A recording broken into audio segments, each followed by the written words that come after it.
कोई भी light pass नहीं हो रही है, इसका मतलब ये हो गया कि ये जो पोलराइड है वो कहीं ना कहीं एक दूसरे से 90 डिग्री पर है। जैसे एक की ट्रांसमिशन एक्सिस ऐसे है तो दूसरी की ऐसे वाली रही होगी, है ना बच्चों। अब तभी तो कोई ना कोई यहाँ से जो अनपोलराइज लाइट जिसमें आपकी इस तरह अपन वाइब्रेशन सभी डायरेक्शंस में दिखा सकते हैं, ये आपकी आई नॉट इंटेंसिटी आ रही है इधर से, और यहाँ से फिर बिल्कुल भी लाइट पास नहीं हो रही है। इसका ये तभी ऐसा हो सकता है क्योंकि यहाँ से मान लीजिए आई नॉट बाई 2 जाएगी, लेकिन ये 90 डिग्री पर है इधर वाला, तो आई नॉट अपॉन 2 और cos स्क्वायर 90 से 0 दिखेगा। तो ये तो पहले की स्थिति है, यहाँ 0 था। अब लेकिन उसने बोला कि तीसरा पोलराइड अब अपन ने बीच में ऐसे रख दिया है, यहाँ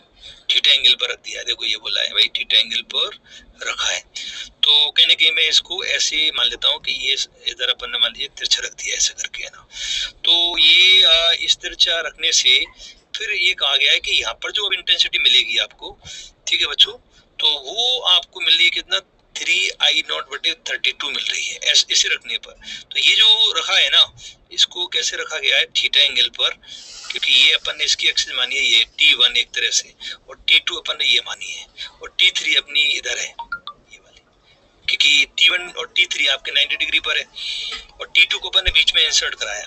अब मेलस लॉ लगाना पड़ेगा मुझे, तो यहाँ पर अब क्योंकि देखो ये अनपोलराइज लाइट है, तो अनपोलराइज लाइट की इंटेंसिटी आई नॉट है, तो जैसे ये पहली बार बाहर निकलेगी किसी पोलराइड से तो इसकी इंटेंसिटी आधी हो गई, है ना। इसके लिए मेलस लॉ नहीं लगता, पहली बार नहीं लगता। जब अनपोलराइज लाइट पहली बार निकलती है किसी पोलराइड से तो उसके लिए तो इंटेंसिटी केवल आधा करना होता है। अब बाद में मेलस लॉ लगना शुरू हो जाएगा, तो यहाँ पर कितना आएगा कि सर आई नॉट अपॉन 2 और ये cos स्क्वायर थीटा आएगा भाई यहाँ पे। अब ये जो लाइट जाएगी यहाँ से वो एक्चुअल में इस तरह यहाँ से ये ऐसे तिरछी मतलब एक तरह से पोलराइज होके जाएगी, तो इसका जो एंगल आएगा इस वाले से,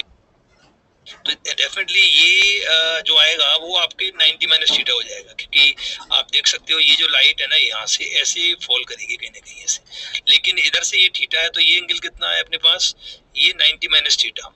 तो वो कहीं ना कहीं अब आपकी मेलस लॉ 90 माइनस थीटा के अकॉर्डिंग लगेगा। तो अब जो लाइट आपके इसके बाद जो पास आउट होगी ना, ये तो इनिशियल बन जाएगी I0/2 और cos स्क्वायर थीटा इनिशियल बन गया, लेकिन cos स्क्वायर 90 माइनस थीटा ऐसा इसलिए किया बच्चों क्योंकि यहाँ से जो पोलराइज लाइट है ना ये वाली लाइट और इसकी ट्रांसमिशन एक्सिस के बीच में जो एंगल है ना वो 90 माइनस थीटा होगा, ठीक है। क्योंकि ऑलरेडी लाइट T2 के पैरेलल एक तरह से या T2 के अलोंग वाइब्रेट होती हुई जा रही है, इसलिए इससे जो T3 से एंगल आएगा जो न्यू पोलराइज लाइट का वो कितना आएगा बच्चों, वो आपका आना चाहिए आपका 90 माइनस थीटा। तो अब इसको सॉल्व किया